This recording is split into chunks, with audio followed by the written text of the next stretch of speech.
ਜੋ ਤੁਹਾਡੀ ਤੇ ਸਾਡੀ ਡਿਊਟੀ ਪੰਜਾਬ ਦੇ ਆਵਾਮ ਨੇ, ਪੰਜਾਬ ਦੀ ਜਨਤਾ ਨੇ ਲਾਈ ਹੈ ਕਿ ਜਿਹੜੇ ਆਪਣੇ ਦੁੱਖ ਦਰਦ ਨੇ, ਉਹ ਜਿਹੜਾ ਨਿਜ਼ਾਮ ਕਾਬਜ ਬੈਠਾ ਹੈ ਸਰਕਾਰ ਦੇ ਉੱਪਰ, ਉਹਦੇ ਤੱਕ ਆਪਾਂ ਆਪਣੇ ਦੁੱਖ ਦਰਦ ਪਹੁੰਚਾਈਏ। ਔਰ ਅੱਜ ਮੇਰਾ ਸਾਥ ਦੇ ਰਹੇ ਨੇ, ਮੇਰੇ ਨਾਲ ਪੰਜਾਬ ਦੀ ਵਿਧਾਨ ਸਭਾ ਦੇ ਅੰਦਰ ਰੋਪੜ ਦੀ ਜਿਹੜੀ ਨੁਮਾਇੰਦਗੀ ਕਰਦੇ ਨੇ ਸਰਦਾਰ ਅਮਰਜੀਤ ਸਿੰਘ ਜੀ ਸੰਦੋਆ ਸਾਹਿਬ, ਔਰ ਉਹਨਾਂ ਦੇ ਨਾਲ ਸਰਦਾਰ ਕੁਲਵੰਤ ਸਿੰਘ ਜੀ ਪੰਡੋਰੀ ਸਾਹਿਬ, ਜਿਨ੍ਹਾਂ ਨੇ ਬਹੁਤ ਲੰਬਾ ਸਮਾਂ ਅਜੀਤ ਦੇ ਵਿੱਚ ਪੱਤਰਕਾਰੀ ਵੀ ਕੀਤੀ, ਔਰ ਫਿਰ ਹਲਕਾ ਮਹਿਲਪੁਰਾ ਦੇ ਲੋਕਾਂ ਨੇ ਡਿਊਟੀ ਲਾਈ ਇਹਨਾਂ ਦੀ ਪੰਜਾਬ ਦੀ ਵਿਧਾਨ ਸਭਾ ਦੇ ਅੰਦਰ। ਸੋ MLA ਨੇ ਮਹਿਲ ਕਲਾਂ ਤੋਂ ਸਰਦਾਰ ਕੁਲਵੰਤ ਸਿੰਘ ਪੰਡੋਰੀ ਸਾਹਿਬ, ਸਰਦਾਰ ਮਨਜੀਤ ਸਿੰਘ ਜੀ ਬਿਲਾਸਪੁਰ ਸਾਹਿਬ, ਇਹਨਾਂ ਨੇ ਵੀ ਬਹੁਤ ਦੇਰ ਨਾਮਾ ਨਿਗਾਰੀ ਕੀਤੀ, ਲਗਭਗ 30 ਸਾਲ ਦੇ ਕਰੀਬ ਅਜੀਤ ਦੇ ਵਿੱਚ। ਔਰ ਪੰਜਾਬ ਦੀ ਵਿਧਾਨ ਸਭਾ ਦੇ ਅੰਦਰ ਮੇਰੇ ਸਾਥੀ ਨੇ MLA ਨੇ ਨਿਹਾਲ ਸਿੰਘ ਵਾਲਾ ਤੋਂ ਸਰਦਾਰ ਮਨਜੀਤ ਸਿੰਘ ਜੀ ਬਿਲਾਸਪੁਰ ਸਾਹਿਬ ਤੋਂ। ਅੱਜ ਅਸੀਂ ਚੰਨੀ ਸਰਕਾਰ ਪੰਜਾਬ ਦੇ ਲੋਕਾਂ ਨੂੰ ਜਿਹੜੀਆਂ ਕਹਾਣੀਆਂ ਸੁਣਾ ਕੇ, ਪੰਜਾਬ ਦੇ ਲੋਕਾਂ ਨੂੰ ਅਲਫ ਲੈਲਾ ਦੇ ਅਧਿਆਏ ਪੜ੍ਹ ਕੇ ਟਾਈਮ ਟਪਾਉਣ ਦੀ ਜਿਹੜੀ ਗੱਲ ਕਰ ਰਹੀ ਅਸੀਂ ਉਹ ਤੇ ਕੁਝ ਸਵਾਲ ਖੜੇ ਕਰ ਰਹੇ ਹਾਂ। ਔਰ ਜਿਹੜੇ ਸਵਾਲ ਆ ਉਹ ਸਾਡੇ ਨਹੀਂ ਹਨ, ਉਹ ਕੁਲਤਾਰ ਸਿੰਘ ਦੇ ਨਹੀਂ ਹੈ, ਉਹ ਪੰਜਾਬ ਦੀ ਆਵਾਮ ਦੇ ਸਵਾਲ ਨੇ। ਉਹ ਸਾਡਾ ਜਿਹੜਾ ਨਾਸੂਰ ਬਣ ਚੁੱਕਿਆ ਹੈ, ਜਿਹਦੇ ਕਰਕੇ ਸਾਡੇ ਪੰਜਾਬ ਦੇ ਅੰਦਰ ਕਿੰਨੀ ਦੇਰ ਅਸ਼ਾਂਤੀ ਰਹੀ, ਹੁਣ ਵੀ ਰਾਤਾਂ ਨੂੰ ਨੀਂਦ ਨਹੀਂ ਆਉਂਦੀ। ਕਿੱਡਾ ਵੱਡਾ ਇਸ਼ੂ ਹੈ ਸਾਡਾ, ਬੇਅਦਬੀ ਦਾ ਇਸ਼ੂ। ਸ਼੍ਰੀ ਗੁਰੂ ਗ੍ਰੰਥ ਸਾਹਿਬ ਮਹਾਰਾਜ ਜੀ ਦੀ ਬੇਅਦਬੀ ਹੋਈ, ਪਵਿੱਤਰ ਗੀਤਾ ਦੀ ਬੇਅਦਬੀ ਹੋਈ, ਮੁਕੱਦਸ ਕੁਰਾਨ ਦੀ ਬੇਅਦਬੀ ਹੋਈ। ਸਰਕਾਰ ਕਿੰਨੀ ਕੁ ਸੀਰੀਅਸ ਹੈ ਉਹਦੇ ਤੇ, ਪੰਜਾਬ ਸਰਕਾਰ ਕਿੰਨੀ ਕੁ ਸੀਰੀਅਸ ਹੈ ਉਸੇ। ਉਹ ਜਿਹੜੇ ਅਫਸਰਾਂ ਨੇ ਉਸ ਸਮੇਂ ਸਹੀ ਤਰੀਕੇ ਨਾਲ ਕੰਮ ਨਹੀਂ ਕੀਤਾ, ਬਾਦਲ ਸਰਕਾਰ ਦੇ ਕਹਿਣ ਤੇ, ਜਾਂ ਮੈਂ ਤਾਂ ਕਹੂੰਗਾ ਬਾਦਲ ਪਰਿਵਾਰ ਦੇ ਕਹਿਣ ਤੇ ਇਨਵੈਸਟੀਗੇਸ਼ਨ ਨੂੰ ਡੀਰੇਲ ਕਰਨ ਦਾ ਕੋਸ਼ਿਸ਼ ਕੀਤੀ। ਜਿਹੜੇ ਲੋਕ ਇਨਸਾਫ ਮੰਗਦੇ ਸੀ ਉਹਨਾਂ ਨੂੰ ਹੀ ਇਹਨਾਂ ਕੇਸਾਂ ਦੇ ਵਿੱਚ ਫਸਾਉਣ ਦੀ ਕੋਸ਼ਿਸ਼ ਕੀਤੀ। ਰੁਪਿੰਦਰ ਤੇ ਜਸਵਿੰਦਰ ਨੂੰ ISI ਦੇ ਨਾਲ ਜੋੜਨ ਦੀ ਕੋਸ਼ਿਸ਼ ਕੀਤੀ।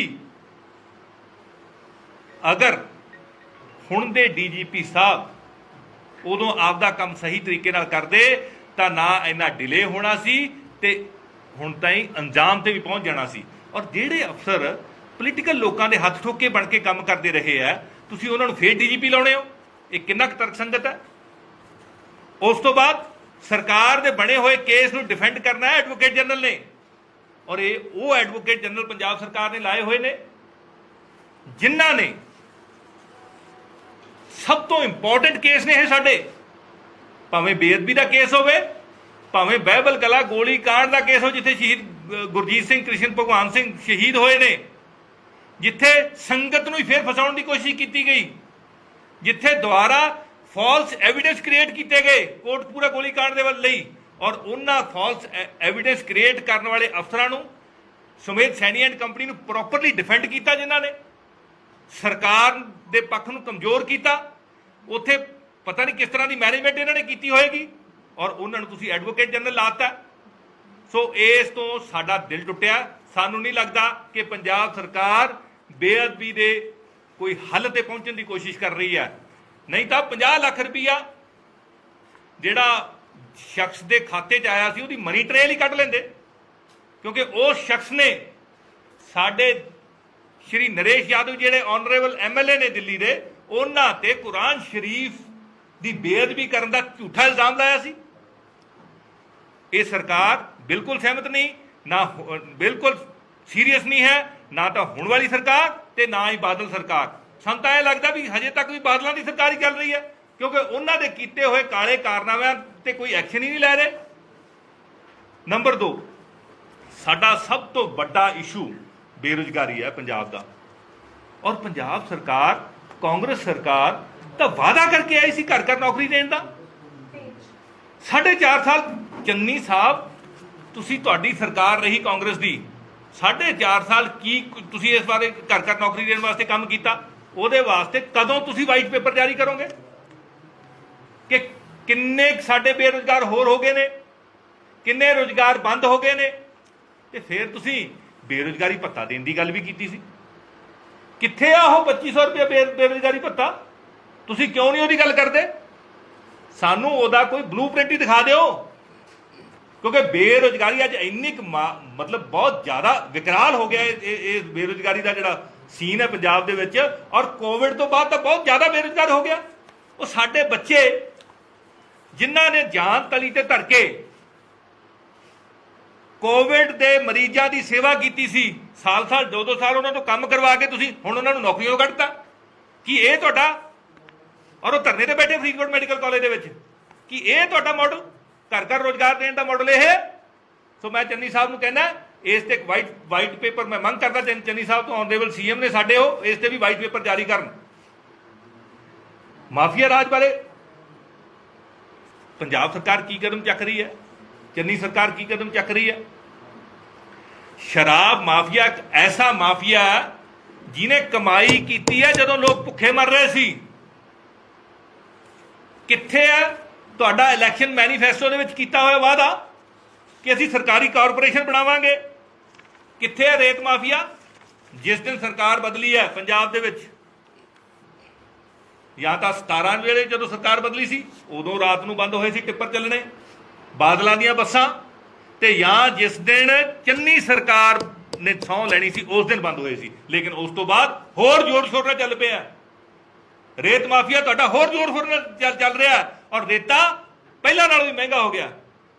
ਸੋ ਚੰਨੀ ਸਾਹਿਬ, ਕਿੱਥੇ ਗਈ ਤੁਹਾਡੀ ਜਿਹੜੀ ਮਾਈਨਿੰਗ ਕਾਰਪੋਰੇਸ਼ਨ ਬਣਾਉਣ ਦਾ ਵਾਅਦਾ? ਕਿੱਥੇ ਗਿਆ ਤੁਹਾਡਾ ਲੀਕਰ ਕਾਰਪੋਰੇਸ਼ਨ ਬਣਾਉਣ ਦਾ ਵਾਅਦਾ? ਸਿੱਧੂ ਸਾਹਿਬ, ਕਿਹੜੀਆਂ ਗੱਲਾਂ ਕਰਦੇ ਹੋ ਤੁਸੀਂ? ਇਹ ਵਾਅਦੇ ਪੂਰੇ ਹੋਣੇ ਚਾਹੀਦੇ ਨੇ। ਕਿਸਾਨਾਂ ਤੇ ਖੇਤ ਮਜ਼ਦੂਰਾਂ ਦੀ ਜਿਹੜੀ ਸੰਪੂਰਨ ਕਰਜ਼ਾ ਮਾਫੀ ਦੀ ਤੁਸੀਂ ਗੱਲ ਕੀਤੀ ਸੀ, ਔਰ ਉਹਦੇ ਕਰਕੇ ਕਿਸਾਨਾਂ ਦਾ ਜਿਹੜਾ ਟਰੈਕ ਰਿਕਾਰਡ ਖਰਾਬ ਹੋ ਗਿਆ ਲੋਨ ਦਾ। ਜਿੱਥੇ ਉਹਨਾਂ ਨੂੰ 3% ਸਬਸਿਡਾਈਜ਼ ਲੋਨ ਮਿਲਦਾ ਸੀ, ਉਹਦੇ ਲਈ ਵੀ ਐਲੀਜੀਬਿਲਟੀ ਖਤਮ ਹੋ ਗਈ। ਲੋਕ ਡਿਫਾਲਟਰ ਹੋ ਗਏ। ਤੁਸੀਂ ਕਿਸ ਤਰ੍ਹਾਂ ਸਿਰੇ ਲਾਓਗੇ? ਕਿਹੜੇ ਖੇਤ ਮਜ਼ਦੂਰ ਦੀ ਤੁਸੀਂ ਕਰਜ਼ਾ ਮਾਫੀ ਕੀਤੀ ਹੈ? ਕਿੰਨਿਆਂ ਕੁ ਦੀ ਕੀਤੀ ਹੈ? ਪੰਜਾਬ ਸਰਕਾਰ ਤੋਂ ਅਸੀਂ ਮੰਗ ਕਰਦੇ ਹਾਂ, ਚੰਨੀ ਸਰਕਾਰ ਤੋਂ, ਕਿ ਤੁਸੀਂ ਇਲੈਕਸ਼ਨ ਮੈਨੀਫੈਸਟੋ ਨਾ ਪੜ੍ਹੀ ਜਾਓ। ਹੁਣ ਹਾਲੇ ਵੀ ਤੁਹਾਡੇ ਕੋਲ ਸਮਾਂ ਹੈ। ਅਰਵਿੰਦ ਕੇਜਰੀਵਾਲ ਜੀ ਨੇ 49 ਦਿਨ ਦੀ ਸਰਕਾਰ ਦੇ ਵਿੱਚ ਇਸ ਤਰ੍ਹਾਂ ਦੇ ਕੀਰਤੀਮਾਨ ਸਥਾਪਿਤ ਕਰਤੇ ਸੀ ਕਿ ਦਿੱਲੀ ਦੇ ਲੋਕ, ਉਹਨਾਂ ਦੀ ਜ਼ਿੰਦਗੀ, ਕਰਪਸ਼ਨ ਬਿਲਕੁਲ ਖਤਮ ਹੋ ਗਈ ਸੀ ਦਿੱਲੀ ਦੇ ਵਿੱਚੋਂ। ਸੋ ਤੁਸੀਂ ਵੀ ਮਾਡਲ ਬਣਾ ਸਕਦੇ ਹੋ, ਲੇਕਿਨ ਤੁਹਾਡੀ ਨਾ ਤਾਂ ਤੁਹਾਡੀ ਨੀਅਤ ਹੈ, ਨਾ ਹੀ ਤੁਹਾਡੇ ਕੋਲੇ ਨੀਤੀ ਹੈ। ਅਗਰ ਹੈ ਤਾਂ ਕਿਰਪਾ ਕਰਕੇ ਤੁਸੀਂ ਪੰਜਾਬ ਦੇ ਲੋਕਾਂ ਨੂੰ ਦੱਸੋ, ਅਸੀਂ ਸਭ ਤੋਂ ਵੱਧ ਸਵਾਗਤ ਕਰਾਂਗੇ ਤੁਹਾਡਾ। ਔਰ ਮੈਂ ਬੇਨਤੀ ਕਰਦਾ, ਜੇ ਤੁਸੀਂ ਨਹੀਂ ਕਰਨਾ ਨਾ ਕਰਜ਼ਾ ਮਾਫੀ, ਸੰਪੂਰਨ ਕਰਜ਼ਾ ਮਾਫੀ, ਸਾਡੇ ਪੰਜਾਬ ਦੇ ਕਿਸਾਨਾਂ ਦੀ ਜਿਹੜੇ ਆਤਮ ਹੱਤਿਆ ਕਰ ਰਹੇ ਆ, ਮੰਡੀਆਂ 'ਚ ਰੁਲ ਰਹੇ ਆ, ਅੱਜ ਵੀ ਫਸਲ ਨਹੀਂ ਵਿਕ ਰਹੀ, ਝੋਨੇ ਦੀ ਫਸਲ ਰੁਲ ਰਹੀ ਹੈ, ਅਗਲੀ ਫਸਲ ਵਾਸਤੇ DAP ਨਹੀਂ ਮਿਲ ਰਹੀ। ਜੇ ਤੁਸੀਂ ਉਹਨਾਂ ਦੀ ਕਰਜ਼ਾ ਮਾਫੀ ਨਹੀਂ ਨਾ ਕਰਨੀ, ਜੇ ਤੁਸੀਂ ਖੇਤ ਮਜ਼ਦੂਰਾਂ ਦੀ ਕਰਜ਼ਾ ਮਾਫੀ ਨਹੀਂ ਕਰਨੀ, ਤਾਂ ਕਮ ਸੇ ਕਮ ਮਾਫੀ ਤਾਂ ਮੰਗ ਲਓ, ਖੁਦ ਤਾਂ ਮਾਫੀ ਮੰਗ ਲਓ ਕਿ ਅਸੀਂ ਤੁਹਾਨੂੰ ਗੁੰਮਰਾਹ ਕੀਤਾ ਸੀ। ਅਸੀਂ ਵੀ ਅਮਿਤ ਸ਼ਾਹ ਵਾਂਗੂ, ਮੋਦੀ ਸਾਹਿਬ ਵਾਂਗੂ ਜੁਮਲੇ ਦਿੱਤੇ ਸੀ, ਔਰ 4.5 ਸਾਲ ਦੇ ਵਿੱਚ ਤੁਸੀਂ ਕਿੰਨਾ ਕੁ ਕਰਜ਼ਾ ਮਾਫ ਕੀਤਾ, ਇਹਦੇ ਲਈ ਵੀ ਪੰਜਾਬ ਦੇ ਲੋਕਾਂ ਨੂੰ ਬਿਲਕੁਲ ਦੱਸੋ। ਔਰ ਕਿਹੜੇ ਘਰ ਜਿੱਥੇ 70 ਵਛੇ ਨੇ, ਉਹਨਾਂ ਨੂੰ ਤੁਸੀਂ ਕਿਹੜਾ ਦਾ ਕੋਈ ਫਾਇਦਾ ਕੀਤਾ। ਅੱਗੇ ਤੋਂ ਖੁਦਕੁਸ਼ੀਆਂ ਨਾ ਹੋਣ, ਇਹਦੇ ਲਈ ਤੁਸੀਂ ਕੀ ਕਦਮ ਚੁੱਕੇ ਜਾਨੀ ਸਾਹਿਬ, ਇਹ ਵੀ ਕਾਈਂਡਲੀ ਸਾਨੂੰ ਤੁਸੀਂ ਦੱਸੋ।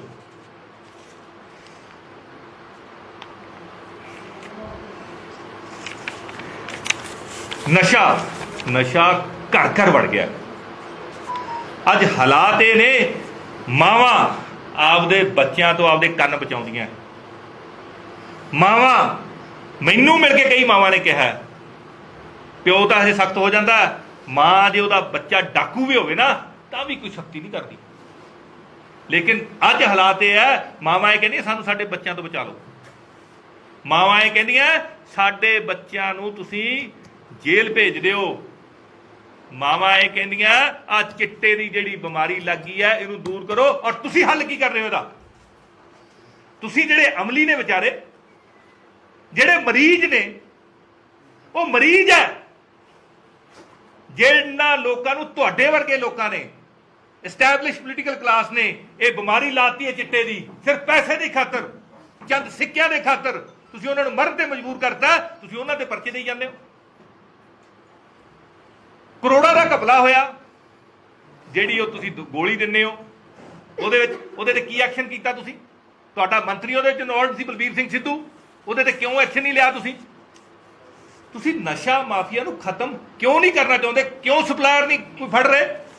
ਬੰਦ ਲਿਫਾਫਾ ਰਿਪੋਰਟ ਹਜੇ ਤੱਕ ਬੰਦ ਕਿਉਂ ਹੈ? ਪੰਜਾਬ ਸਰਕਾਰ ਨੇ ਬੰਦ ਲਿਫਾਫਾ ਰਿਪੋਰਟ ਹੈ ਜਿਹੜੀ ਹਾਈ ਕੋਰਟ ਦੇ ਵਿੱਚ ਪਈ ਹੋਈ, ਉਹਦੇ 'ਚ ਵੱਡੇ ਜਿਹੜੇ ਮਗਰਮੱਛਾਂ ਉਹਨਾਂ ਦੇ ਨਾਂ ਨਸ਼ਰ ਕਰਾਉਣ ਲਈ ਕੋਈ ਕਦਮ ਹੁਣ ਤਾਈਂ ਕਿਉਂ ਨਹੀਂ ਚੁੱਕਿਆ? ਪੰਜਾਬ ਦੇ ਲੋਕ ਤੁਹਾਡਾ ਇਹਦਾ ਜਵਾਬ ਮੰਗਦੇ। ਚੰਨੀ ਸਾਹਿਬ ਇਹ ਜਵਾਬ ਮੰਗਦੇ ਆ। ਔਰ ਤੁਹਾਡੇ ਮੁੱਖ ਮੰਤਰੀ ਸਾਹਿਬ ਜਿਨ੍ਹਾਂ ਦਾ ਚਿਹਰਾ ਦਿਖਾ ਕੇ ਤੁਸੀਂ ਇਲੈਕਸ਼ਨ ਲੜਿਆ ਸੀ, 2017 ਦਾ ਇਲੈਕਸ਼ਨ ਜਿੱਤਿਆ ਸੀ, ਉਹਨਾਂ ਨੇ ਗੁਟਕਾ ਸਾਹਿਬ ਦੀ ਸਹੁੰ ਖਾਧੀ ਸੀ ਔਰ ਸਹੁੰ ਤੋੜਨੀ ਵੀ ਬੇਅਦਬੀ ਦੇ ਬਰਾਬਰ ਹੈ। ਇਹਦੇ ਲਈ ਵੀ ਕਾਂਗਰਸ ਨੂੰ, ਚੰਨੀ ਸਰਕਾਰ ਨੂੰ ਮਾਫੀ ਮੰਗਣੀ ਚਾਹੀਦੀ ਹੈ ਪੰਜਾਬ ਦੇ ਲੋਕਾਂ ਤੋਂ। ਔਰ ਅੱਜ ਜਿੱਥੇ ਤੁਸੀਂ ਪੰਜਾਬ ਦੇ ਲੋਕਾਂ ਦੀ ਤਕਲੀਫਾਂ ਨੂੰ ਘੱਟ ਕਰਨ ਦੀ ਗੱਲ ਤਾਂ ਕਰਦੇ ਹੋ, ਲੇਕਿਨ ਹੋਈ ਕਿਹਦੀ ਹੈ? ਤੁਹਾਡੇ ਮੈਨੀਫੈਸਟੋ ਦੇ ਵਿੱਚ ਸੀ ਕਿ ਜਿਹੜੀ ਪੰਜਾਬ ਨੂੰ ਇੱਕ ਲੀਗਲ ਲੁੱਟ ਜਿਹੜੀ ਤੁਸੀਂ ਬਣਾਈ ਸੀ, ਕਾਨੂੰਨੀ ਤੌਰ ਤੇ ਲੁੱਟਣ ਦਾ ਜਿਹੜਾ ਇੱਕ ਕਵਾਇਦ ਸ਼ੁਰੂ ਕੀਤੀ ਸੀ, ਜਿਹੜੇ ਮੈਂ ਮਾਰੂ ਕਹੂੰਗਾ, ਮਾਰੂ ਬਿਜਲੀ ਸਮਝੌਤੇ ਕੀਤੇ ਸੀ, ਜਿਹੜੇ ਤੁਸੀਂ ਮਾਰੂ ਬਿਜਲੀ ਸਮਝੌਤੇ, ਪੰਜਾਬ ਦੇ ਵਿੱਚ ਤੁਸੀਂ ਕਿੰਨੀਆਂ ਨੌਕਰੀਆਂ ਖਤਮ ਕਰਤੀਆਂ, ਥਰਮਲ ਬੰਦ ਕਰਤੇ, ਅਰਬਾਂ ਰੁਪਈਆਂ ਨਾਲ ਰੈਨੋਵੇਟ ਕੀਤੇ ਹੋਏ ਥਰਮਲ ਜਿਨ੍ਹਾਂ ਦੀ ਅਗਲੇ 10-20 ਸਾਲ ਹੋਰ ਉਮਰ ਸੀ, ਤੁਸੀਂ ਉਹ ਬੰਦ ਕਰਤੇ। ਤੁਸੀਂ ਮਾਰੂ ਬਿਜਲੀ ਸਮਝੌਤਿਆਂ ਨੂੰ ਰੱਦ ਕਿਉਂ ਨਹੀਂ ਕਰ ਰਹੇ? ਇਹਦੇ ਬਾਰੇ ਵੀ ਦੱਸਿਆ ਜਾਵੇ। ਕੀ ਉਹੀ ਹਿਸਾਬ ਕਿਤਾਬ, ਕੀ ਉਹੀ ਸੈਟਿੰਗ ਤੁਹਾਡੀ ਹੋਗੀ ਜਿਹੜੀ ਉਹਨਾਂ ਦੀ ਬਾਦਲ ਸਰਕਾਰ ਵੇਲੇ ਸੀ? ਇਹਦੇ ਬਾਰੇ ਪੰਜਾਬ ਦੇ ਲੋਕ ਤੁਹਾਡੇ ਕੋਲੋਂ ਜਵਾਬ ਮੰਗਦੇ ਨੇ। ਚੰਨੀ ਸਾਹਿਬ, ਮੁੱਖ ਮੰਤਰੀ ਸਾਹਿਬ, ਪੰਜਾਬ ਦੇ ਬਹੁਤੇ ਬਜ਼ੁਰਗ, ਮਾਤਾਵਾਂ, ਸਾਡੀਆਂ ਵਿਧਵਾ ਭੈਣਾਂ, ਸਾਡੇ ਅੰਗਹੀਨ ਬੱਚੇ, ਭੈਣ ਭਰਾ, ਉਹ ਹਰ ਮਹੀਨੇ ਤੁਹਾਡੇ ਵੱਲ ਵੇਖਦੇ ਆ, ਪੰਜਾਬ ਸਰਕਾਰ ਵੱਲ ਵੇਖਦੇ ਆ ਕਿ ਇਹਨਾਂ ਨੇ ਇਲੈਕਸ਼ਨ ਦੇ ਸਮੇਂ ਜਿਹੜਾ ਵਾਅਦਾ ਕੀਤਾ ਸੀ ਕਿ 2500 ਰੁਪਇਆ ਪੈਨਸ਼ਨ ਦੇਵਾਂਗੇ, ਅੱਜ ਮਹਿੰਗਾਈ ਇੰਨੀ ਹੋ ਗਈ ਕਿ 2500 ਨਾਲ ਵੀ ਕੁਝ ਨਹੀਂ ਬਣਦਾ। ਉਹ 2500 ਪੈਨਸ਼ਨ ਜਿਹੜੀ ਸਾਡੀਆਂ ਵਿਧਵਾਵਾਂ ਨੂੰ, ਸਾਡੇ ਅੰਗਹੀਨ ਭਰਾਵਾਂ ਨੂੰ, ਸਾਡੀਆਂ ਬਜ਼ੁਰਗ ਮਾਤਾਵਾਂ ਨੂੰ, ਸਾਡੇ ਬਜ਼ੁਰਗਾਂ ਨੂੰ ਕਦੋਂ ਦਿਓਗੇ? ਇਹਦੇ ਬਾਰੇ ਵੀ ਦੱਸੋ। ਔਰ ਜੇ ਨਹੀਂ ਦਿੱਤੀ ਤੇ ਉਹਨਾਂ ਤੋਂ ਮਾਫੀ ਵੀ ਮੰਗੋ। ਐਸਸੀ ਸਕਾਲਰਸ਼ਿਪ ਜਿਹੜਾ ਘੁਟਾਲਾ ਹੋਇਆ, ਇਹਦੇ ਨਾਲ ਇੱਕ ਜਨਰੇਸ਼ਨ ਦਾ ਨੁਕਸਾਨ ਨਹੀਂ ਹੋਇਆ ਪੰਜਾਬ ਦੇ ਵਿੱਚ, ਆਉਣ ਵਾਲੀਆਂ ਪੀੜ੍ਹੀਆਂ ਦਾ, ਤੁਸੀਂ ਗਰੀਬ ਬੱਚਿਆਂ ਦਾ ਤਾਂ ਨੁਕਸਾਨ ਕੀਤਾ ਹੀ ਕੀਤਾ। ਜਿਨ੍ਹਾਂ ਦੇ ਵਿੱਚ ਟੈਲੈਂਟ ਸੀ, ਕੋਈ ਕਿਸੇ ਨੇ IAS ਬਣਨਾ ਸੀ, ਕਿਸੇ ਨੇ PCS ਬਣਨਾ ਸੀ, ਕਿਸੇ ਨੇ ਡਾਕਟਰ ਬਣਨਾ ਸੀ, ਕਿਸੇ ਨੇ ਲਾਇਰ ਬਣਨਾ ਸੀ, ਕਿਸੇ ਨੇ ਜੱਜ ਬਣਨਾ ਸੀ, ਤੁਸੀਂ ਉਹਨਾਂ ਦਾ ਵੀ ਭਵਿੱਖ ਮਾਰਿਆ। ਨਾਲ ਦੀ ਨਾਲ ਪੰਜਾਬ ਦੇ ਵਿੱਚ ਚੱਲਦੇ ਜਿਹੜੇ ਕਾਲਜਿਸ ਸੀ, ਤੁਸੀਂ ਉਹਨਾਂ ਦਾ ਵੀ ਦਿਵਾਲਾ ਕੱਢ ਦਿੱਤਾ। ਉਹਨਾਂ ਦੀਆਂ ਲਿਮਟਾਂ ਨਹੀਂ ਵਾਪਸ ਕੀਤੀਆਂ ਜਾਂਦੀਆਂ। ਕਿਉਂ ਨਹੀਂ ਤੁਸੀਂ ਉਸ ਸਕਾਲਰਸ਼ਿਪ ਘੁਟਾਲੇ ਨੂੰ ਅੰਜਾਮ ਦੇਣ ਵਾਲੇ ਤੇ ਉਹਨਾਂ ਨੂੰ ਪ੍ਰੋਟੈਕਟ ਕਰਨ ਵਾਲੇ ਜਿਹੜੇ ਮੰਤਰੀ ਸਾਧੂ ਸਿੰਘ ਤੇ ਕਿਉਂ ਨਹੀਂ, ਸਾਧੂ ਸਿੰਘ ਧਰਮਸੋਤ ਤੇ ਕਿਉਂ ਕਾਰਵਾਈ ਨਹੀਂ ਹੋ ਰਹੀ? ਪੰਜਾਬ ਦੇ ਲੋਕ ਤੁਹਾਨੂੰ ਇਹ ਪੁੱਛਦੇ ਆ ਕਿ ਕੋਈ ਮਹੂਰਤ ਕਢਾਉਣਾ। ਪੌਣੇ 5 ਸਾਲ ਤਾਂ ਹੋ ਗਏ ਚੰਨੀ ਸਾਹਿਬ, ਮੁੱਖ ਮੰਤਰੀ ਸਾਹਿਬ, ਕਦੋਂ ਉਸ ਤੇ ਕਾਰਵਾਈ ਕਰੋਗੇ? ਇਹਦੀ ਵੀ ਮੰਗ ਹੈ। ਇਕੱਲੇ 4 ਅਫਸਰਾਂ ਤੇ ਤੁਸੀਂ ਕਾਰਵਾਈ ਦਾ ਡਰਾਮਾ ਕਰਕੇ, ਅਸੀਂ ਡਰਾਮਾ ਕਹਾਂਗੇ, ਕੋਈ ਕਾਰਵਾਈ ਪ੍ਰੋਪਰ ਪੁਖਤਾ ਨਹੀਂ ਹੋਈ, ਜਦੋਂ ਤੱਕ ਅੰਦਰ ਨਹੀਂ ਜਾਂਦੇ ਔਰ ਉਹਨਾਂ ਤੋਂ ਰਿਕਵਰੀ ਨਹੀਂ ਹੁੰਦੀ, ਜਿੰਨਾ ਨੁਕਸਾਨ ਹੋਇਆ ਸਾਡੇ ਗਰੀਬ ਬੱਚਿਆਂ ਦਾ, ਉਨੀ ਦੇਰ ਤੱਕ ਪੰਜਾਬ ਦੇ ਲੋਕ ਚੁੱਪ ਕਰਕੇ ਬਹਿਣ ਵਾਲੇ ਨਹੀਂ ਹੈ। ਤੁਸੀਂ ਸਰਕਾਰੀ ਕਰਮਚਾਰੀ ਤੇ ਪੈਨਸ਼ਨਰਾਂ ਨਾਲ ਕਿੱਡੇ ਵੱਡੇ ਧੋਖੇ ਕੀਤੇ, ਉਹਨਾਂ ਦੇ ਬਕਾਏ ਨਹੀਂ ਦਿੱਤੇ, DA ਦੀਆਂ ਕਿਸ਼ਤਾਂ ਨਹੀਂ ਦਿੱਤੀਆਂ। ਇਹ ਕਦੋਂ ਤੱਕ ਹੋ ਜਾਏਗਾ? ਇਹਦਾ ਐਡੇ ਵੱਡਾ ਧੋਖਾ ਕੀਤਾ, ਐਡਾ ਵੱਡਾ ਧਰੋ ਕਮਾਇਆ। ਅੱਜ ਤਾਈਂ ਕਿਸੇ ਵੀ ਸਰਕਾਰ ਨੇ ਐਡਾ ਧਰੋ ਨਹੀਂ ਕਮਾਇਆ ਸੀ ਜਿੰਨਾ ਕਾਂਗਰਸ ਸਰਕਾਰ ਨੇ ਪੰਜਾਬ ਦੇ ਮੁਲਾਜ਼ਮਾਂ ਦੇ ਨਾਲ ਜਿਹੜਾ ਧਰੋ ਕਮਾਇਆ। ਅੱਜ ਪੰਜਾਬ ਦੇ ਵਿੱਚ ਕਾਨੂੰਨ ਵਿਵਸਥਾ ਇੰਨੀ ਬਦਤਰ ਹੈ ਕਿ ਜਿਹਦਾ ਵੀ ਮਾੜਾ ਮੋਟਾ ਕਾਰੋਬਾਰ ਚੱਲਦਾ ਹੈ, ਉਹ ਇਹ ਸੋਚ ਰਿਹਾ ਕਿ ਮੈਂ ਆਪਦਾ ਕਾਰੋਬਾਰ ਇੱਥੋਂ ਸਮੇਟ ਕੇ ਬਾਹਰ ਚਲਾ ਜਾਵਾਂ। ਮੇਰੇ ਕੋਟਕਪੂਰੇ ਦੇ ਵਿੱਚ ਹੀ, ਫਰੀਦਕੋਟ ਦੇ ਵਿੱਚ ਹੀ ਕਿੰਨੇ ਲੋਕਾਂ ਨੂੰ ਫਰੋਤੀ ਦੀਆਂ ਫਰੋਤੀ ਮੰਗਣ ਦੀਆਂ ਕਾਲਸ ਆ ਗਈਆਂ। ਤੁਹਾਡੀ ਲਾਅ ਐਂਡ ਆਰਡਰ ਕਿਉਂ ਠੀਕ ਨਹੀਂ ਕਰ ਰਹੇ? ਇਹਦੇ ਪਿੱਛੇ ਕੀ ਕਾਰਨ ਹੈ ਚੰਨੀ ਸਾਹਿਬ? ਕਿਉਂਕਿ ਵਪਾਰੀ ਤੇ ਕਾਰੋਬਾਰੀ ਪੰਜਾਬ ਦੇ ਵਿੱਚ ਆਉਣਗੇ ਕਿੱਥੋਂ? ਇੱਥੋਂ ਦਾ ਜਿਹੜੇ ਪਹਿਲਾਂ ਹੈਗੇ ਨੇ ਉਹ ਭੱਜਣ ਨੂੰ ਫਿਰਦੇ ਨੇ। ਉਹ ਇਸ ਕਰਕੇ ਕਿਉਂਕਿ ਤੁਸੀਂ ਸਰਕਾਰ ਦੇ ਵਿੱਚ ਸਿਰਫ ਕੁਰਸੀ ਦੀ ਖੇਡ ਖੇਡ ਰਹੇ ਹੋ। ਕਿਹਨੂੰ ਬਣਾਉਣਾ, ਕਿਹਨੂੰ ਲਾਉਣਾ, ਪੰਜਾਬੀਆਂ ਬਾਰੇ ਲਾਅ ਐਂਡ ਆਰਡਰ ਐਸਟੈਬਲਿਸ਼ ਕਰਨ ਬਾਰੇ, ਕੰਮ ਕਿਵੇਂ ਚਲਾਉਣੇ ਆ, ਇਹਦੇ ਬਾਰੇ ਤਾਂ ਕਦੇ ਕੋਈ ਤੁਸੀਂ ਡਿਸਕਸ਼ਨ ਕੀਤੀ ਨਹੀਂ ਚੰਨੀ ਸਾਹਿਬ। ਇਹਦੇ ਨਾਲ ਪੰਜਾਬ ਦੇ ਲੋਕਾਂ ਦਾ ਦਿਲ ਟੁੱਟਿਆ। ਔਰ ਚੰਨੀ ਸਾਹਿਬ ਮੈਂ ਬੇਨਤੀ ਕਰਨੀ ਚਾਹੁੰਦਾ, ਕਿਉਂਕਿ ਇਹ ਬੜੇ ਵੱਡੇ ਮੁੱਦੇ ਨੇ, ਹੋਰ ਵੀ ਬਹੁਤ ਮੁੱਦੇ ਨੇ। ਅੱਜ ਸਾਡੇ ਸਾਹਮਣੇ ਪਰਲ ਦਾ ਮੁੱਦਾ ਉੱਥੇ ਹੀ ਖੜਾ। ਤੁਸੀਂ ਕਿਉਂ ਨਹੀਂ ਕਾਰਵਾਈ ਕੀਤੀ ਉੱਥੇ? ਜਦੋਂ ਲੋਧਾ ਕਮਿਸ਼ਨ ਨੇ, ਸੁਪਰੀਮ ਕੋਰਟ ਨੇ ਤੁਹਾਨੂੰ ਡਾਇਰੈਕਸ਼ਨਾਂ ਦਿੱਤੀਆਂ ਹੋਈਆਂ ਕਿ ਉਹ ਜ਼ਮੀਨਾਂ ਡਿਸਪੋਜ਼ ਕੀਤੀਆਂ ਜਾਣ, ਕਿਉਂ ਨਹੀਂ ਕਰ ਰਹੇ ਤੁਸੀਂ? ਸੋ ਇਹਨਾਂ ਸਾਰੇ ਮੁੱਦਿਆਂ ਨੂੰ ਅਗਰ ਤੁਸੀਂ ਹੱਲ ਕਰਨਾ ਚਾਹੁੰਦੇ ਤੇ ਵਿਧਾਨ ਸਭਾ ਦਾ ਸੈਸ਼ਨ ਬੁਲਾਓ ਔਰ ਇਹਦਾ ਟਾਈਮ ਬਾਉਂਡ ਹੱਲ ਕਰੋ। ਜੇ ਹੱਲ ਕਰੋਗੇ ਤਾਂ ਪੰਜਾਬ ਦੇ ਲੋਕ ਇਸ ਨੂੰ ਤਸਲੀਮ ਵੀ ਕਰਨਗੇ, ਅਗਰ ਨਹੀਂ ਕਰੋਗੇ ਤਾਂ ਪੰਜਾਬ ਦੇ ਲੋਕਾਂ ਨੇ ਤੁਹਾਨੂੰ ਮਾਫ ਨਹੀਂ ਕਰਨਾ। ਔਰ ਕਾਂਗਰਸ ਸੈਸ਼ਨ ਤੋਂ ਕਿਉਂ ਭੱਜ ਰਹੀ ਹੈ? ਪੰਜਾਬ ਸਰਕਾਰ ਅੱਜ ਵਿਧਾਨ ਸਭਾ ਦਾ ਸੈਸ਼ਨ ਬੁਲਾਉਣ ਤੋਂ ਭੱਜ ਰਹੀ ਹੈ। ਮੌਨਸੂਨ ਸੈਸ਼ਨ ਡਿਊ ਪਿਆ ਔਰ ਇਹਦਾ ਮਤਲਬ ਇਹ ਹੈ ਕਿ ਪੰਜਾਬ ਸਰਕਾਰ ਨੂੰ ਆਪਣੇ ਹੀ ਕਾਰਗੁਜ਼ਾਰੀ ਤੇ ਸ਼ੱਕ ਹੈ ਕਿ ਉਹਦੇ ਆਪਣੇ ਹੀ ਇਹਨਾਂ ਦੇ ਖਿਲਾਫ ਉੱਥੇ ਕਿਤੇ ਵੋਟਿੰਗ ਨਾ ਕਰ ਦੇਣ।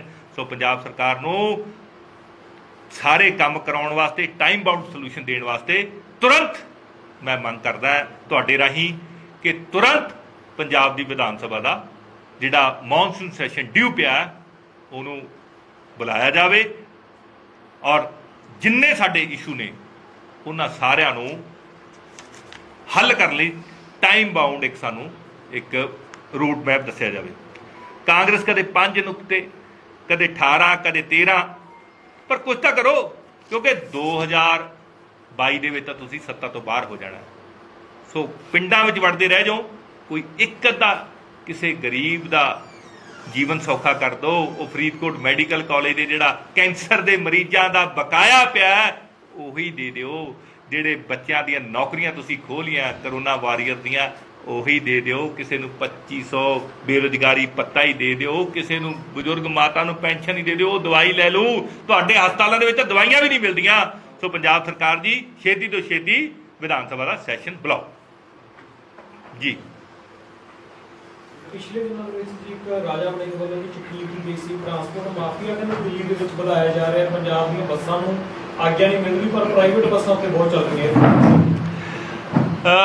ਦੇਖੋ ਜੀ, ਰਾਜਾ ਵੜਿੰਗ ਜੀ ਨੂੰ ਪਹਿਲੀ ਗੱਲ ਤਾਂ ਮੈਂ ਕਹਿੰਦਾ ਵੀ ਪੰਜਾਬ ਦੇ ਵਿੱਚ ਮਾਫੀਆ ਰਾਜ ਹੈ। ਤੁਸੀਂ ਦਿੱਲੀ 'ਚ ਵਧਾਏ ਜਾਣ ਦੀ ਗੱਲ ਕਰ, ਪੰਜਾਬ ਦੇ ਵਿੱਚ ਮਾਫੀਆ ਰਾਜ ਹੈ। ਤੁਸੀਂ ਜਿਹੜੀਆਂ ਬੱਸਾਂ ਅੱਜ ਫੜੀਆਂ 5 ਸਾਲਾਂ ਬਾਅਦ, ਤੁਹਾਡੇ ਜਿਹੜੇ ਮੰਤਰੀ ਸੀ, ਤੁਹਾਡੇ ਜਿਹੜੇ ਸੰਤਰੀ ਸੀ, ਉਹਨਾਂ ਨੇ ਕਿੰਨਾ ਰੈਵਨਿਊ ਲਾਸ ਕਰਾਇਆ ਪਹਿਲਾਂ ਤੁਸੀਂ ਸਾਨੂੰ ਉਹ ਰਿਕਵਰ ਕਰਾ ਕੇ ਦਿਖਾਓ। ਕੱਲਾ ਟੀਵੀ ਤੇ ਖਬਰ ਚਲਾ ਲਈ, ਫਲਾਨੀ ਬੱਸ ਫੜ ਲਈ, ਫਲਾਨੇ ਨੂੰ ਰਾਉਂਡ ਆਫ ਕਰ ਲਿਆ, ਫਲਾਨੇ ਦੇ ਕਾਗਜ਼ ਚੈੱਕ ਕਰ ਲਿਆ, ਉਹਦੇ ਨਾਲ ਕੁਝ ਨਹੀਂ ਹੋਣਾ। ਜਿਹੜਾ ਤੁਸੀਂ ਪੰਜਾਬ ਦੇ ਵਿੱਚ ਰੈਵਨਿਊ ਲਾਸ ਹੋਇਆ, ਵੜਿੰਗ ਸਾਹਿਬ, ਮਾਨਯੋਗ ਮੰਤਰੀ ਸਾਹਿਬ, ਉਹ ਰਿਕਵਰ ਕਰਾਓ ਔਰ ਮਾਫੀ ਮੰਗੋ ਕਿ ਤੁਹਾਡੇ ਜਿਹੜੇ ਮੰਤਰੀ ਸੀ, ਤੁਹਾਡੇ ਸੰਤਰੀ ਸੀ, ਪੌਣੇ 5 ਸਾਲ ਬਾਦਲਾਂ ਦੀ ਲੁੱਟ ਦੇ ਵਿੱਚ ਸ਼ਾਮਲ ਰਹੇ ਆ, ਟਰਾਂਸਪੋਰਟ ਮਾਫੀਆ ਦੀ ਲੁੱਟ ਦੇ ਵਿੱਚ ਸ਼ਾਮਲ ਰਹੇ। ਮੁਲਾਕਾਤ ਦੀ ਗੱਲ ਕਰ ਰਹੇ ਜੀ, ਕਹਿੰਦੇ ਮੁਲਾਕਾਤ ਕਰਨੀ ਕੇਜਰੀਵਾਲ ਨਾਲ, ਪਰ ਸਮਾਂ ਨਹੀਂ ਮਿਲ ਰਿਹਾ। ਜਦੋਂ ਮਰਜ਼ੀ ਚੱਲਣ, ਮੇਰੇ ਨਾਲ ਚੱਲਣ, ਮੈਂ ਲੈ ਚੱਲਦਾ ਉਹਨਾਂ ਨੂੰ। ਅਸੀਂ ਮਸਾ ਲੱਭਿਆ ਅੱਜ ਉਹਨਾਂ ਦਾ ਮੁੱਖ ਮੰਤਰੀ, ਜਿਹੜਾ ਕਹਿੰਦੇ ਸੀ ਆਮ ਲੋਕਾਂ ਦਾ ਮੁੱਖ ਮੰਤਰੀ ਹੈ। ਮਗਰ ਜਾ ਕੇ ਭਾਲ ਕੇ ਫੋਨ ਹੀ ਨਹੀਂ ਚੱਕਦੇ ਸੀ ਸਾਡਾ। ਜਿੰਨੇ ਕੁ ਮੁੱਦੇ ਉਠਾਏ, ਜਿਵੇਂ ਡੀਜੀਪੀ ਦਾ, ਏਜੀ ਦਾ ਵੀ ਉਹਦੇ ਨਾਲ ਇਨਸਾਫ ਨਹੀਂ ਮਿਲਦਾ। ਉਸ ਤੋਂ ਬਾਅਦ ਸ਼ਰਾਬ ਦਾ ਸਰਕਾਰੀਕਰਨ, ਨਿਗਮੀਕਰਨ, ਰੇਤਾ ਦਾ ਨਿਗਮੀਕਰਨ, ਇਹ ਸਾਰੀ ਜਿਹੜੀ ਸ਼ਬਦਾਵਲੀ ਹੈ ਨਵਜੋਤ ਸਿੰਘ ਸਿੱਧੂ ਦੇ ਬੋਲਦਾ ਤੇ ਉਹ ਤਾਂ ਖਾਮੋਸ਼ ਹੋ ਗਿਆ ਹੈ। ਸੁਲਤਾਨ ਸੰਧਵਾ ਹੁਣ ਅੱਜ ਕਿਉਂ ਕਿੰਨਾ ਇੰਨਾ ਹਾਈਲਾਈਟ ਵਾਲੇ ਕਰਕੇ ਗੱਲਾਂ ਤੇ ਪੁਰਾਣੀਆਂ ਨੇ। ਦੇਖੋ, ਪੰਜਾਬ ਦੇ ਲੋਕਾਂ ਨੂੰ ਕਾਂਗਰਸ ਨੇ ਭਰਮਾਉਣ ਦੀ ਕੋਸ਼ਿਸ਼ ਕੀਤੀ ਵੀ ਕੈਪਟਨ ਅਮਰਿੰਦਰ ਸਿੰਘ ਦੀ ਸਰਕਾਰ ਨੇ ਕੁਝ ਨਹੀਂ ਕੀਤਾ, ਹੁਣ ਚੰਨੀ ਸਾਹਿਬ ਕਰਨਗੇ। ਤੇ ਚੰਨੀ ਸਾਹਿਬ ਕੋਲ ਤਾਂ ਘੰਟੇ ਹੀ ਹੈ। ਅਸੀਂ ਚਾਹੁੰਦੇ ਵੀ ਕੋਈ ਮੁੱਦਾ ਛੁੱਟ ਨਾ ਜਾਵੇ। ਇਹ ਮੁੱਦੇ ਉਹਨਾਂ ਨੂੰ ਯਾਦ ਕਰਾਈਏ ਕਿ ਤੁਸੀਂ ਇਹ ਲੋਕਾਂ ਨਾਲ ਵਾਅਦਾ ਕਰਕੇ ਆਏ ਸੀ ਔਰ ਜਿੰਨੀ ਜਲਦੀ ਠੀਕ ਹੋਣਗੇ। ਜੇ ਕਿਸੇ 2-4 ਕਿਸਾਨਾਂ ਨੂੰ, ਖੇਤ ਮਜ਼ਦੂਰਾਂ ਨੂੰ ਤੇ ਮਾਵਾਂ ਦੇ ਪੁੱਤਾਂ ਨੂੰ ਜਿਹੜੇ ਚਿੱਟੇ ਤੇ ਲੱਗ ਕੇ ਉਹਨਾਂ ਦੀ ਜਾਨ ਬਚਾ ਲਈਏ, ਉਹ ਚੰਗਾ। ਇਸ ਕਰਕੇ, ਔਰ ਸਾਡੀ ਡਿਊਟੀ ਵੀ ਹੈ, ਵਿਰੋਧੀ ਧਿਰ ਦੀ ਡਿਊਟੀ ਹੈ। ਅਸੀਂ ਪੌਣੇ 5 ਸਾਲ ਲਗਭਗ ਰੋਜ਼ ਇਹਨਾਂ ਮੁੱਦਿਆਂ ਨੂੰ ਚੱਕਿਆ, ਹਰੇਕ ਵਿਧਾਨ ਸਭਾ ਦੇ ਸੈਸ਼ਨ ਦੇ ਵਿੱਚ ਚੱਕਿਆ, ਔਰ ਤੁਸੀਂ ਸਾਡਾ ਸਾਥ ਦਿੱਤਾ, ਇਹਦੇ ਲਈ ਤੁਹਾਡਾ ਧੰਨਵਾਦ ਵੀ ਹੈ। ਪਰ ਇਕੱਲਾ ਮੁੱਦੇ ਚੁੱਕਣ ਨਾਲ ਦਾ ਹੱਲ ਨਹੀਂ ਨਾ ਹੋਣਾ। ਡਿਊਟੀ ਉਹਨਾਂ ਦੀ ਹੱਲ ਕਰਨ ਵਾਸਤੇ ਲਾਈ ਸੀ, ਉਹਨਾਂ ਨੇ ਹੱਲ ਹੀ ਨਹੀਂ ਕੀਤੇ, ਕਾਂਗਰਸ ਨੇ ਹੱਲ ਹੀ ਨਹੀਂ ਕੀਤੇ। ਸਿੱਧੂ ਸਾਹਿਬ ਵੀ ਗੱਲ ਹੀ ਕਰਕੇ ਬਹਿ ਜਾਂਦੇ ਆ, ਕੁਝ ਕਰਨ ਵੀ ਨਾ, ਕੁਝ ਦਿਖਾਉਣ ਵੀ ਕਰਕੇ। ਇਕੱਲੀ ਗੱਲ ਕਰਨਾ ਤਾਂ ਹੱਲ ਨਹੀਂ ਹੋਣਾ। ਗੱਲ ਕਰਨਾ ਕੰਮ ਤਾਂ ਵਿਰੋਧੀ ਧਿਰ ਦਾ, ਉਹ ਅਸੀਂ ਕਰ ਰਹੇ ਹਾਂ। ਅਸੀਂ ਇਹਨਾਂ ਦੇ ਨਾਲ ਨਹੀਂ ਰਲੇ ਔਰ ਨਾ ਹੀ ਰਲਣਾ, ਪਰ ਅਸੀਂ ਗੱਲ ਕਰ ਰਹੇ ਹਾਂ। ਹੱਲ ਤਾਂ ਇਹਨਾਂ ਨੇ ਕਰਨਾ, ਔਰ ਇਹ ਹੱਲ ਕਿਉਂ ਨਹੀਂ ਕਰਦੇ ਇਹ ਸੋਚ ਕੇ ਦੁੱਖ ਆਉਂਦਾ। ਖਜ਼ਾਨਾ ਖਾਲੀ ਲਗਾਤਾਰ ਰੌਲਾ ਪੈਂਦਾ, ਖਜ਼ਾਨਾ ਖਾਲੀ ਹੈ। ਸੀਐਮ ਕਹਿ ਰਹੇ ਨੇ ਕੋਈ ਖਜ਼ਾਨਾ ਖਾਲੀ ਨਾ ਸੀ ਤੇ ਨਾ ਹੈ। ਇਹਦਾ ਮਤਲਬ ਪੰਜਾਬ ਦੇ ਲੋਕਾਂ ਨਾਲ ਪਿਛਲੇ 4.5 ਸਾਲਾਂ ਦੇ ਨਾਲ ਗੁੰਮਰਾਹ ਕੀਤਾ ਗਿਆ ਖਜ਼ਾਨਾ ਖਾਲੀ ਦੇ ਨਾਮ ਤੇ। ਮੈਂ ਤਾਂ ਕਹਿੰਦਾ ਵੀ 70 ਸਾਲ ਹੀ ਗੁੰਮਰਾਹ ਕੀਤਾ ਗਿਆ। ਜਦੋਂ ਇਲੈਕਸ਼ਨ ਆਉਂਦੇ ਉਦੋਂ ਖਜ਼ਾਨਾ ਭਰਦਾ, ਜਦੋਂ ਇਲੈਕਸ਼ਨ ਲੰਘ ਜਾਂਦਾ ਉਦੋਂ ਜਦੋਂ ਲੋਕਾਂ ਨੂੰ ਦੇਣਾ ਹੁੰਦਾ ਕੁਛ, ਉਦੋਂ ਜਦੋਂ ਇਹਨਾਂ ਨੇ ਵੋਟਾਂ ਲੈਣੀਆਂ ਉਦੋਂ ਖਜ਼ਾਨਾ ਭਰ ਜਾਂਦਾ। ਸੋ ਇਹ ਧੋਖਾ ਕੀਤਾ ਗਿਆ ਪੰਜਾਬ ਦੇ ਲੋਕਾਂ ਨਾਲ। ਹੁਣ ਵੀ ਧੋਖਾ ਕਰ ਰਹੇ ਆ, ਹੁਣ ਵੀ ਅਨਾਉਂਸਮੈਂਟਾਂ ਹੀ ਕਰ ਰਹੇ ਆ। ਗਰਾਊਂਡ ਤੇ ਕੀ ਹੋਣਾ ਉਹਦੇ ਬਾਰੇ ਕੁਝ ਕਿਹਾ ਨਹੀਂ ਜਾ ਸਕਦਾ। ਬੇਅਦਬੀ ਕਾਂਡ ਬਾਰੇ ਕੈਪਟਨ ਸਰਕਾਰ ਤੇ ਹੀ ਦੋਸ਼ ਲਾਉਂਦੇ ਕਿ ਬਾਦਲ ਨਾਲ ਲੜੇ ਆ, ਜਿਹਦੇ ਕਰਕੇ ਦੋਸ਼ੀਆਂ ਨੂੰ ਨਹੀਂ ਫੜਦੇ। ਹੁਣ ਚਰਨਜੀਤ ਚੰਨੀ ਉਹਨਾਂ ਤੋਂ ਤੁਹਾਡਾ ਐਲੀਗੇਸ਼ਨ ਹੈ ਕਿ ਡੀਜੀਪੀ ਵੀ ਉਹੀ ਲਾਤਾ, ਏਜੀ ਵੀ ਉਹੀ ਲਾਤਾ ਜਿਹੜਾ ਦੋਸ਼ੀਆਂ ਨੂੰ ਪ੍ਰੋਟੈਕਟ ਕਰਦਾ ਰਿਹਾ। ਕਿ ਚੰਨੀ ਸਾਹਿਬ ਵੀ ਬਾਦਲਾਂ ਨਾਲ ਲੜਦੇ? ਜੇ ਡੀਜੀਪੀ ਇਹੀ ਰਹਿੰਦਾ, ਐਡਵੋਕੇਟ ਜਨਰਲ ਇਹੀ ਰਹਿੰਦਾ, ਤਾਂ ਬਿਲਕੁਲ ਪੰਜਾਬ ਦੇ ਲੋਕ ਇਹ ਸਮਝਣਗੇ ਕਿ ਇਹ ਵੀ ਉਸੇ ਰਾਹ ਹੀ ਤੁਰ ਪਏ ਆ। ਪੰਜਾਬ ਨੂੰ ਬਰਬਾਦ ਕਰਨ ਵਾਲੇ ਬਾਦਲ ਪਰਿਵਾਰ ਦੇ ਨਾਲ ਇਹ ਵੀ ਰੁਲ ਗਏ। यूपी इलेक्शन को लेके जी सिंघू बोर्ड हत्याकांड को लेकर आप क्या कहना चाहेंगे, जिसमें निबंध सिंघू के द्वारा एक दलित की हत्या कर दी? देखिए, पहली बात तो ये है जिसकी हत्या की गई वो निहंग सिंह बाणे में था और निहंग सिंह द्वारा हुई है।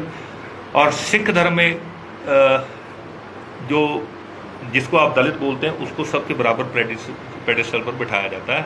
सिख धर्म में कोई दलित नहीं होता, कोई स्वर्ण नहीं, सभी बराबर हो। लेकिन मुद्दा बनाया जा रहा है इसे राजनीतिक पार्टियों के द्वारा। राजनीतिक पार्टी जो बीजेपी है, बीजेपी का तो सिस्टम ही ये है कि कोई भी जब जनतक मांग उठती है, चाहे संविधान को बचाने की बात हो, देश को बचाने की बात हो, किसी कारोबार की बचाने की बात हो, पर्यावरण को बचाने की बात हो, तो उसको ये या तो पाकिस्तान से जोड़ देते हैं या किसी धर्म विशेष से जोड़ देते हैं और उस आंदोलन को तोड़ने की कोशिश करते हैं। आज कुछ फोटोग्राफी दिखाई दी हैं जिसमें कुछ लोग जिनका रोल पंजाब में और देश में ठीक नहीं रहा, उनकी फोटोग्राफी उनके साथ शामिल हुई है। मुझे लगता है ये बहुत बड़ी साजिश बीजेपी द्वारा की जा रही है। इसको सुप्रीम कोर्ट का अगर कोई सिटिंग जज इसकी इंक्वायरी करे तो हमें बहुत से इससे क्लू निकल सकते हैं। हो सकता है जो बीजेपी और अकाली दल की सरकार के समय में जो पंजाब में आग लगाने की कोशिश की गई थी, पंजाब के लोगों को मरवाने की कोशिश की गई थी, मुकद्दस कुरान की बेअदबी की गई थी, पवित्र गीता की बेअदबी की गई थी, श्री गुरु ग्रंथ साहब महाराज जी की बेअदबी की गई थी, उसके पीछे भी कोई ना कोई बड़ा चाल हो, क्योंकि उस समय भी किसान आंदोलन पंजाब में जोर पकड़ रहा था। यूपी इलेक्शन ਦੇ ਵਿੱਚ ਜੀ ਕਾਂਗਰਸ ਨੇ ਕਿਹਾ ਕਿ 40% ਸੀਟਾਂ ਜਿਹੜੀਆਂ ਅਸੀਂ ਮਹਿਲਾਵਾਂ ਨੂੰ ਦੇਵਾਂਗੇ। ਕਿਵੇਂ ਦੇਖਦੇ ਹੋ ਇਸ ਫੈਸਲੇ ਨੂੰ? ਦੇਖੋ ਜੀ, ਕਾਂਗਰਸ ਦੀ ਉਹਦਾ ਪਾਰਟੀ ਦੀ ਮਰਜ਼ੀ ਹੈ, ਤੇ ਭਾਵੇਂ ਉਹ 100% ਦੇ ਦੇਣ। ਸੋ ਇਹ ਤਾਂ ਜਿੱਤਣ ਵਾਲੇ ਚਾਹੀਦੇ ਨੇ, ਔਰ ਸਾਡੀਆਂ ਮਹਿਲਾਵਾਂ ਕਿਹੜਾ ਘੱਟ ਨੇ। ਅਸੀਂ ਤਾਂ ਮਾਈ ਭਾਗੋ ਨੂੰ ਹੁਣ ਤਾਂ ਹੀ ਯਾਦ ਕਰਦੇ ਹਾਂ। ਸੋ ਉਹ ਪਾਰਟੀ ਦਾ ਆਪਦਾ ਇੰਟਰਨਲ ਉਹਨਾਂ ਦਾ ਇਸ਼ੂ ਹੈ। ਆਪ ਕੋਈ ਸਵਾਲ ਕਰ ਸਕਦੇ ਹੋ? ਦੇਖੋ ਜੀ, ਅਸੀਂ ਜਿੰਨਾ ਮਹਿਲਾਵਾਂ ਨੂੰ ਤਕੜੇ ਕੀਤਾ, ਸੌਖੇ ਕੀਤਾ, ਸੱਸਾਂ ਦੇ ਕੋਈ ਪੈਰੀਂ ਹੱਥ ਨਹੀਂ ਲਾਉਂਦਾ ਸੀ। ਨੂੰਹਾਂ ਨਾਲ ਲੜ ਪੈਂਦੀਆਂ ਸੀਗੀਆਂ। ਹੁਣ ਨੂੰਹਾਂ ਵੀ ਪੈਰੀਂ ਹੱਥ ਲਾਉਣ ਲੱਗਦੀਆਂ ਜਦੋਂ 2500 ਰੁਪਏ ਹਰ ਮਹੀਨੇ ਜਾ ਵੜਦਾ ਦਿੱਲੀ ਦੇ ਵਿੱਚ, ਤੇ ਪੋਤੇ ਪੋਤੀਆਂ ਵੀ ਆਲੇ ਦੁਆਲੇ ਗੇੜੇ ਕੱਢਦੇ ਨੇ ਵੀ ਦਾਦੀ ਕੋਲ ਕੁਛ ਮਿਲੂਗਾ। ਸੋ ਆਮ ਆਦਮੀ ਪਾਰਟੀ ਨੇ ਘਰਾਂ ਨੂੰ ਤਕੜੇ ਕੀਤਾ, ਆਮ ਲੋਕਾਂ ਨੂੰ ਤਕੜੇ ਕੀਤਾ, ਔਰ ਸਾਡੇ ਉੱਥੇ MLA ਵੀ ਕਾਫੀ ਬੀਬੀਆਂ ਹੈਗੀਆਂ, ਔਰ ਪੰਜਾਬ ਦੇ ਵਿੱਚ ਵੀ ਅਸੀਂ ਸਾਡੀਆਂ ਜਿਹੜੀਆਂ ਭੈਣਾਂ ਉਹਨਾਂ ਨੂੰ ਅਸੀਂ ਅੱਗੇ ਲਿਆ ਰਹੇ, ਰਾਜਨੀਤੀ ਦੇ ਵਿੱਚ ਅੱਗੇ ਲਿਆ ਰਹੇ। ਹਾਂ, ਇੱਕ ਹੋਰ ਮੈਂ ਤੁਹਾਡੇ ਨਾਲ ਇੰਟਰੋਡਿਊਸ ਕਰਾਉਣਾ ਚਾਹੁੰਦਾ ਕਿ ਇਹ ਪਰਲ ਪੀੜਤ ਜਿਹੜਾ ਗਰੁੱਪ ਨੇ, ਇਹ ਉਹਨਾਂ ਦੀ ਲੜਾਈ ਲੜਦੇ ਆ ਰਹੇ ਲੰਮੇ ਸਮੇਂ ਤੋਂ। ਇਹਨਾਂ ਨੇ ਨਾਮ ਦੱਸੋ ਜੀ ਆਪਦਾ, ਸਰ ਦੱਸੋ ਜੀ, ਥੋੜਾ ਉੱਚੀ ਬੋਲੋ ਜੋ ਨਾਮ ਬੋਲਦੇ ਜਾ। ਮੇਰਾ ਨਾਮ ਹੁਸੈਨ ਖਾਨ, ਰਜਿੰਦਰ ਸਿੰਘ ਭਵਾਨੀਗੜ੍ਹ, ਅਮਨਦੀਪ ਸਿੰਘ ਭੋਤਨਾ, ਗੁਰਵੰਤ ਸਿੰਘ ਭਾਈ ਰੂਪਾ, ਸੁਖਪਾਲ ਸਿੰਘ ਅਲੀ ਸ਼ੇਰ, ਪਰਮਜੀਤ ਸਿੰਘ ਜੀ ਸਰੂਰ ਡਿਸਟ੍ਰਿਕਟ, ਕਰਮਜੀਤ ਸਿੰਘ ਦਾਦੜਾ ਬਰਨਾਲਾ ਜੀ। ਮਨਦੀਪ ਸਿੰਘ ਟੋਕਰੀ ਮੋਗਾ। ਸੋ ਇਹਨਾਂ ਦਾ ਇੱਕ ਡੈਲੀਗੇਸ਼ਨ ਆਮ ਆਦਮੀ ਪਾਰਟੀ ਨੂੰ ਅੱਜ ਮਿਲਿਆ। ਅਸੀਂ ਪਹਿਲਾਂ ਵੀ ਇਹ ਇਸ਼ੂ ਚੱਕਿਆ ਸੀ, ਲੇਕਿਨ ਉਦੋਂ ਸਵਾਲ ਇਹ ਆਇਆ ਸੀ ਵੀ ਤੁਹਾਡੇ ਕੋਲੇ ਕੋਈ ਪੀੜਤ ਨੇ ਕਿਸੇ ਨੇ ਅਪਰੋਚ ਕੀਤਾ, ਤਾਂ ਇਹਨਾਂ ਨੇ ਉਹ ਸਾਰੇ ਨੂੰ ਜਿਹੜੇ ਜਿੰਨੇ ਵੀ ਪੀੜਤ ਨੇ ਪੰਜਾਬ ਦੇ ਵਿੱਚ ਉਹਨਾਂ ਨੂੰ ਸੰਗਠਿਤ ਕਰਨ ਦਾ ਕੋਸ਼ਿਸ਼ ਕਰ ਰਹੇ ਨੇ, ਔਰ ਇਹਨਾਂ ਨੇ ਲਗਭਗ ਕਰ ਲਿਆ। ਔਰ ਆਮ ਆਦਮੀ ਪਾਰਟੀ ਇਹਨਾਂ ਦੇ ਨਾਲ ਮੋਢੇ ਦੇ ਮੋਢਾ ਨਾਲ ਲਾ ਕੇ ਅਸੀਂ ਜਿਹੜੇ ਪਰਲ ਦੇ ਪੀੜਤ ਆ ਉਹਨਾਂ ਦਾ ਜਿੰਨੀ ਵੀ ਇਨਵੈਸਟਮੈਂਟ ਆ ਉਹ ਸਮੇਤ ਵਿਆਜ ਵਾਪਸ ਦਿਵਾਉਣ ਦਾ ਅਸੀਂ ਕੋਸ਼ਿਸ਼ ਕਰਾਂਗੇ ਕਿ ਜੰਨੀ ਸਰਕਾਰ ਹੀ ਉਹਦੇ ਲਈ ਕੋਈ ਕਵਾਇਦ ਕਰੇ, ਜਿਹੜੀਆਂ ਉਹਨਾਂ ਦੀਆਂ ਸੁਪਰੀਮ ਕੋਰਟ ਨੇ ਲੋਧਾ ਕਮਿਸ਼ਨ ਦੇ ਸਿਫਾਰਿਸ਼ਾਂ ਤੇ ਜਿਹੜੀ ਹਦਾਇਤ ਕੀਤੀ ਹੋਈ ਹੈ ਕਿ ਉਹ ਜ਼ਮੀਨਾਂ ਨੂੰ ਡਿਸਪੋਜ਼ ਕਰਕੇ ਉਹ ਸਾਰੇ ਜਿਹੜੇ ਇਨਵੈਸਟਰ ਆ ਉਹਨਾਂ ਨੂੰ ਪੈਸੇ ਵਾਪਸ ਕੀਤੇ ਜਾਣ। ਅਗਰ ਨਹੀਂ ਕਰਦੇ ਤਾਂ ਆਮ ਆਦਮੀ ਪਾਰਟੀ ਅੱਜ ਤੋਂ ਹੀ ਇੱਕ ਤਾਲਮੇਲ ਕਮੇਟੀ ਬਣਾਏਗੀ। ਇਸ ਤੋਂ ਅੱਗੇ ਫਿਰ ਅਸੀਂ ਇਹ ਲੜਾਈ ਲੜਾਂਗੇ ਜੀ। ਅਸੀਂ ਆਮ ਆਦਮੀ पार्टी की लड़ाई राज्य में अगर ये सफल हो जाती है तो अन्य राज्यों में भी किया जाएगा सर? बिल्कुल, सारे देश के लोगों को लूटा हुआ उन्होंने, हम अन्य राज्यों में भी इसको लेके जाएंगे। अब तक कितनी